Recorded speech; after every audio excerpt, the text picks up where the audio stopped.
Live. Take one. Take two. 4, 3, 2, 1. Cameras are starting. Okay, here we are. I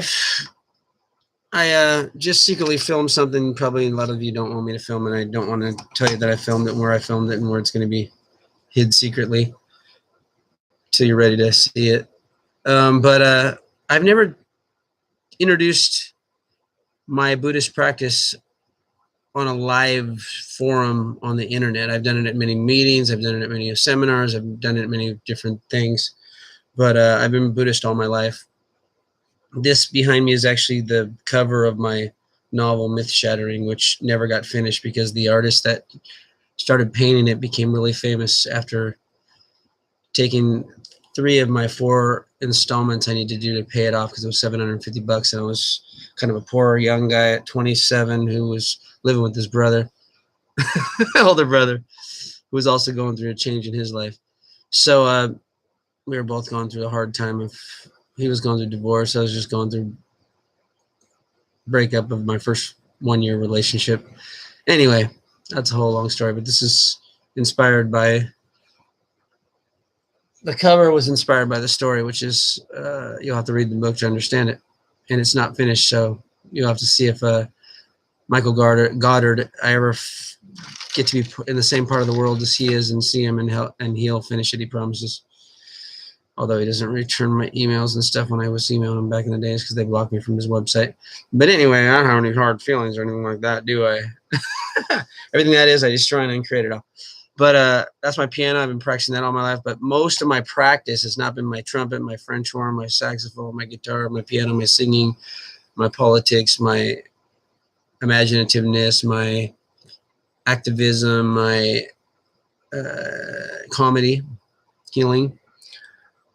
Most of the practice for that was done sitting down by myself, like I'm going to do over here. I prefer, for some reason, although my feet get hurt and I can't sit so long and I have to get up and sit in a chair after a while, for some reason I feel, because it's the old-fashioned way I did it, more meditative when I'm in a seiza. I think that's what it's called in Japanese. I can't remember. It's been a while since I've been in Japan. I'm going to actually dim the light a little because it's getting too dark in here. I'm gonna dim the light because it needs to get darker here. Strike that and reverse it. Okay. Dim that one. Let's see. It was a little too bright. Let's dim this one down a little. And that looks all white in other grounds. Let's take this one, pull this one off. Oh yeah, I need the lighting. I need the lighting crew to come in here and do this before I freaking start the fucking filming. But you know, I'm kind of short on my budget for lighting crew. So we're just gonna have to do with make be with. Oh shit, that looks even worse. Let me turn off some of these back here. Okay, let's do this one too. Okay, how's that, ladies and gentle dudes and children of all ages? That looks kind of freaking goofballish enough. I think this one light would help radiate my face, make me look like I'm in a 3D graphic matrix field. And this backdrop is just a backdrop behind me because I'm in 3D. You know what I mean? Anyway, this is what I did most of my life. I would say I love to chant with lots of people, and I wish I could chant all the time with lots of people. But my schedule is always so busy that I would say 99.9999% of the time throughout my 40 years of practice or so has been by myself, just like you're going to see now. So maybe I'll have a group of people and we'll do it live on the air. But we chant the Wondrous Law of the Lotus Blossom Sutra, or the becoming one with the Wondrous Law of the Lotus Blossom Sutra is one way to look at Nam, because that's why the wife and husband has a little Namu. Sometimes just the wife, because they became one. So another word for it is unification, person in law, the person in the law. Anyway, I should have brought a drink. Anytime you're going to chant, the first time you've ever done it live on the internet, make sure you get a drink, because all of a sudden my mouth got all dry. I'm all getting nervous and shit. Okay, so here goes. I'm going to go get a little drink. Just take a break. Go pee or something. Okay. Let's see what we got.